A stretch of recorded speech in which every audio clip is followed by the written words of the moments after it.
they changed his backroom team. He's on borrowed time. If people can't see that, then I'm sorry, man. I'm sorry to tell you, he ain't gonna lost. He ain't gonna lost. I honestly think we missed out on De Zerbi. Yep. And we panicked.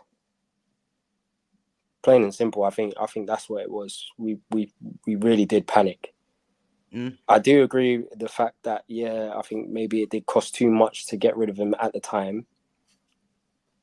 And I think also Gareth Southgate was just someone that would have just been a yes man for the club. So I never going. I never took that seriously. But I just think it was definitely a panic sort of thing. And he's definitely. What about Amorim now? I don't know. Remember, Amorim was rumored to go to Liverpool. Yeah, I know. We interviewed him. We spoke to him. We couldn't align ourselves in terms of how we wanted to move forward. So we didn't go with Amorim. We went with Slot. And Slot was someone that that Hughes identified. Yeah. Because I think the slot appointment was probably a better appointment than Amorim, because I think slot is very more closer to what Klopp was than what Amorim is. So I think it's a smart signing. I think the only difference between the two is the quote unquote starting formation. I do think that Slot is a really, really good appointment.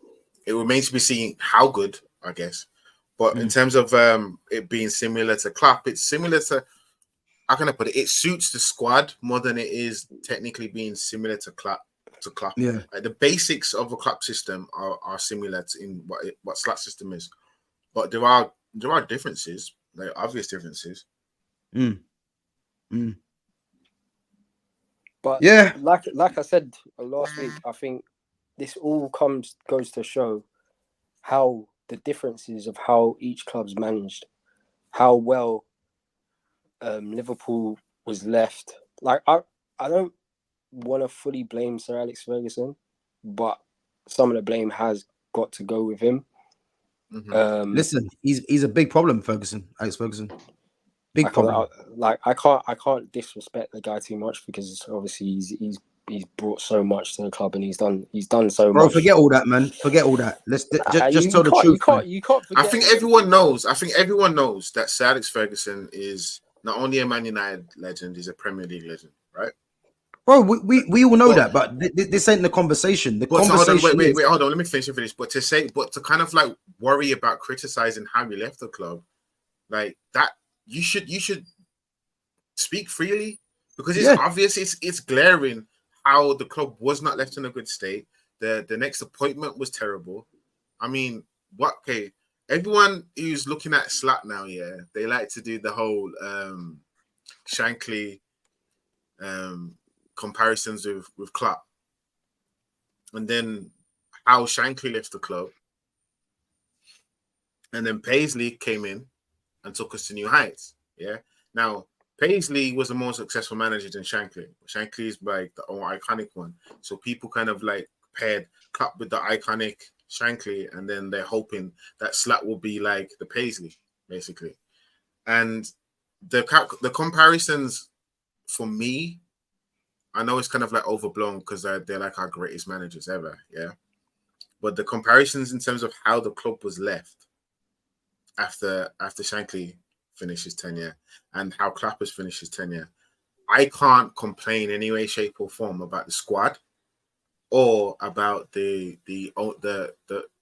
people, the backroom staff. I can't complain about it. The ethos is there. There's an identity in the club from the first team all the way down to the youth. Like, they have a style, a way of playing. There's an expectation. There's an understanding. There's a path from the youth going straight to the first team. There's so much good stuff going on that apart from a quiet window, I don't think Liverpool fans could really complain. How can you complain when you haven't conceded a goal yet with a new manager that has already showed you what his style looks like? So there's something that's glaringly obvious about how things transitioned at Liverpool compared to how things have transitioned and continue to transition at United. before at United, you had player power issues. You had then it was the get along gang, like the old boys club at the top that needs clearing out. Now it was Ten Hag. When he first came, he's like, I can't play this system. So then whose system was he playing? So then we all blame Ten Hag for the past couple of years. Apart from him being a horrible people person, none of us really know what his style is and what it looks like. He's then saying it's going to take 3 months. Everyone's then saying if he doesn't start winning, he's going to get sacked, while the club's still saying, oh, we back him. Like I said, there's a massive disconnect. And for me, it's funny. Yeah, I get to laugh at United tears and stuff like that. But when you're talking to someone and they can't really see what's glaringly obvious, like this can't be true if this is true. Yeah, if Ten Hag is as crap as everyone says he is, then Ineos have made a big mistake, because the only player that you could definitely say, oh, that's a club signing, and I even put a question mark behind that, is Lenny Yoro. Everyone else, yeah, you could see Ten Hag's influence on those signings, which means they've backed him again. They haven't hung him out to dry at any point in time. They've backed him, and you've gone into a new season now. So the club, like I said once before, must believe in Ten Hag. They must not think he's that bad. Well, let me tell you now, if they do, yeah, then again, I dread to think what's going to happen this season, because if you look at all 3 games, yeah, Brighton deserved to win the game. Liverpool destroyed United, and I would even go as far and say Fulham deserved to win the game. And if it wasn't for a bit of decision making from Fulham would have won that game comfortably. And if you look at the goal that United scored, it was only a bit of brilliance from Joshua Zirkzee as to why they got the win. I don't think his season's going to be that bad. I just think it's going to be inconsistent. I do. And again, it brings us nicely onto this guy. Bruno. This guy is a disgrace. Absolute disgrace. New contract, captain's armband, has the freedom of Old Trafford to do what he wants. Terrible footballer. I know you guys have seen the clip where Ahmad plays the ball to him, and Bruno just decides to just blast the ball out the stadium. And the thing is, it's not even a surprise, because this guy does this time and time again, and the amount of protection this guy gets is criminal. I'm telling you, I've never seen a player in my life as bad as what he is get chance after chance after chance. Like, it's criminal, man. Honestly, it's criminal. What showed the difference yesterday? Do you know there's an image, yeah, at the end of the first half. I don't know if you've seen it. It was the difference between United and Liverpool. It's the 2 captains. Did you see Van Dijk tickling my man's neck? Yeah. He's criminal. He's not a leader. He's not a leader, Bruno. He's not a leader at all, man.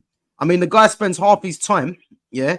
If I'm a teammate of his, yeah, already we'll be fighting, because when the guy plays, all he does is throw his arms up in the air as if like he's the guy to make everything happen. If you don't play him the ball, he's always talking. Like, to play under someone like that, it must be frustrating. And have you seen a clip of Sancho telling him to don't stop moaning? Yeah. Of course, I've seen that. Yeah, but again, like Bruno just he just does that every single game. Someone don't play him the ball, he's always trying to hand gesture and tell him certain things. Someone goes for a shot and don't play him the ball, he starts again hand gesturing. I mean, the guy's annoying. You know what I mean? And again, this is an Ineos problem, and I believe they gave him the money just so to kind of keep the squad harmony there still. But the armband thing, I can't take. I mean, this guy is nowhere near a captain, and the fact that United didn't try their best to move him on. Again, we've got to put up with another season of this guy. But is the question though, who would you make your captain? Casemiro. I'm not making Casemiro. You wouldn't make Casemiro captain, the most decorated player at the club at the moment? No? Nah, man. I'm not making but the thing is, you wouldn't make Casemiro the captain because you're going off of the hype of when he apparently gave away 2 goals for Liverpool. At the end of the day, Casemiro is the biggest profile currently in the squad. He's won the most out of any player in that squad. Yeah. One of the most experienced in that squad. He's the ideal captain. No one else.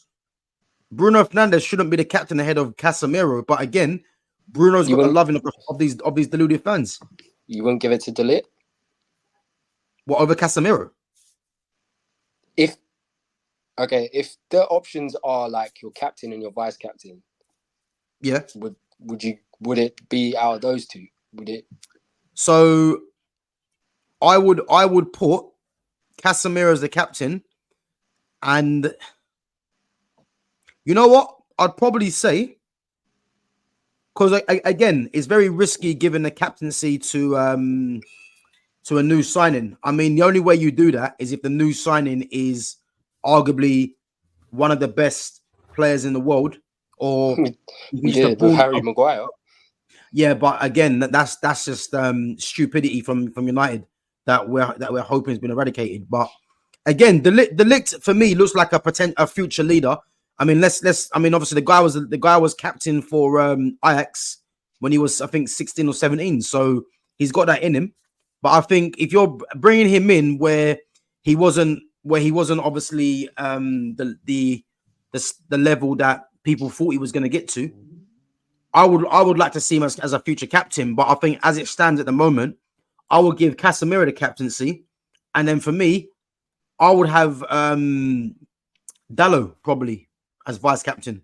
But then I think Dallow's got captaincy material in him. You know what? But again, we're scraping the barrel really. But has Casemiro done anything enough at United, to be a captain? Well, it depends what you mean. What's enough? What do you mean? Do you think he's been enough? Because you usually don't get the captaincy just because you come in. You usually get the captaincy because you've been one of the longest serving players. You put in whatever, you kind of built up your stature in the squad or whatever. You just super, really good. There's different reasons why you get the captaincy. Yeah. When you look at Man United, Man United have been a squad, a team, a club that has been failing for years. Yeah. So when you get a player like, I mean, for me, I would have had Varane and Casemiro as the captain and vice captain when Varane was there, because they're winners, you know what I mean? And they're two of the most experienced players. Again, you're giving the captaincy to Bruno, who's never won nothing in his career, but a little Carabao and FA Cup. Do you know what I mean? Multiple time Champions League winner, Casemiro, Copa America winner. You know what I mean? Multiple Spanish La Ligas. So again, if you're going to give it to someone that's a winner and a leader, look no further than Casemiro. But again, people giving it to Bruno because Bruno, again, he throws his arms up in the air.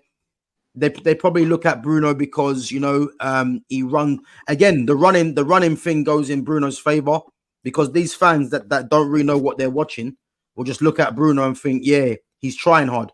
And the day, you know what he is? You know what he is? Huh? He's like a Bernardo Silva that don't work. No, don't disrespect Bernardo Silva. Yeah, Bernardo Silva's annoying. Yeah, what are you talking about? Man. No, that's not disrespect. Yeah. Bernardo Silva, is an annoying player. This is a conversation. Wait. No. This is a conversation we shouldn't be entertaining. He's nowhere near Bernardo Silva. Hold on, wait. What did I say though? What did I say? You're saying he runs around like Bernardo Silva. No, I didn't say that. Well, that's what you're hitting. He's like a Bernardo Silva that doesn't work. Like he's trying to be like Bernardo Silva, but it doesn't work because he's not as good as Bernardo Silva. And if you watch Bernardo Silva play, Bernardo Silva is the kind of player who will get under your skin throughout the whole game. He will annoy the hell out of you, which is what Bruno Fernandes tries to do. But when it comes to the other parts of the game, he's just not as good as Bernardo Silva, so it doesn't translate. Yeah, but different. But you know what? He annoys me, and he annoys you. But Lenz, you know what? Yeah. If you look at Bernardo Silva doesn't try to be the guy. You know what I mean? He never tries to be the guy that everything must go through him. Bruno does that because Bruno thinks he's better than what he is, and I can't believe I'm watching Man United, and for some reason these fans have been convinced that this Bruno guy is the guy. The guy's shit, man. Let's be honest. He's shit.